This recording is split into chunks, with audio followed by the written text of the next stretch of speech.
അന്നം തരുന്ന ഹസൈനാരെ കണ്ടാൽ കാക്കകൾ കൂട്ടമായി എത്തും. ഈ കാഴ്ച സമൂഹ മാധ്യമങ്ങളിൽ വൈറലാണ്. എടക്കഴിയൂർ പഞ്ചവടി ബീച്ചിലാണ് മണത്തല മുല്ലത്തറ വോൾഗ സ്വദേശി പള്ളിത്തറയിൽ ഹസൈനാരെ കണ്ടാൽ കാക്കകൾ കൂട്ടമായി എത്തുന്നത്. 10 മാസത്തോളമായി മുടങ്ങാതെ ഹൈസനാർ രാവിലെ 7 മണിയോടെ കാക്കകൾക്ക് ഭക്ഷണം നൽകുവാനായി പഞ്ചവടി ബീച്ചിലെത്തും. കാക്കകൾ കൂട്ടമായി എത്തുന്നതോടെ ഹസൈനാർ തന്റെ കയ്യിൽ കരുതിയ ഭക്ഷണപ്പൊതി അഴിച്ച് ബിസ്ക്കറ്റ്, പൊറോട്ട എന്നിവ കാക്കകൾക്ക് നൽകും.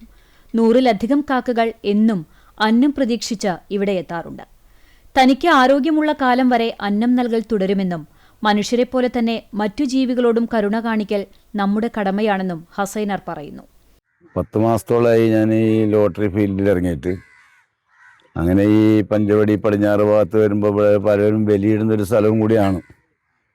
അപ്പോൾ അതിൻ്റെ അടിസ്ഥാനത്തിൽ ഞാനിവിടെ ഇങ്ങനെ ഈ ചായ കുടിക്കുന്ന നേരത്ത് ഈ കാക്കകളൊക്കെ നമ്മളെടുത്ത് വന്നിരിക്കുമ്പോൾ അവർക്ക് എന്തെങ്കിലും ഇങ്ങനെ കൊടുത്ത് ശീലമായപ്പോൾ അവർ ഡെയിലി വരും. അപ്പോൾ അവർക്ക് വേണ്ടി ഞാൻ എൻ്റെ ഒരു നിശ്ചിത വരുമാനത്തിൻ്റെ ഒരു തുക മാറ്റി വെച്ചിട്ട് അവർക്ക് കുറച്ച് പൊറോട്ടയും ബിസ്ക്കറ്റായിട്ട് കൊടുത്തുകൊണ്ടിരിക്കുന്നുണ്ട്. ഇപ്പോഴും കൊടുക്കുന്നുണ്ട്. ഇനി ഇവിടെ വരുന്ന കാലം വരെ കൊടുക്കും. എത്ര കാലം കൊടുക്കാൻ പറ്റുമെന്ന് എനിക്കും പറയാൻ കഴിയില്ല. 69 വയസ്സായി. എന്തായാലും ജീവിച്ചിരിക്കുന്ന കാലം വരെ ഞാൻ ഇവരായിട്ട് അത്രയേറെ ബന്ധം ആയിക്കഴിഞ്ഞു.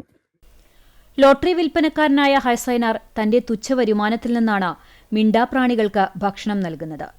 ഈ കാരുണ്യ പ്രവർത്തനം കണ്ട ചിലർ വീഡിയോ സാമൂഹ്യ മാധ്യമങ്ങളിൽ പ്രചരിപ്പിക്കുകയായിരുന്നു.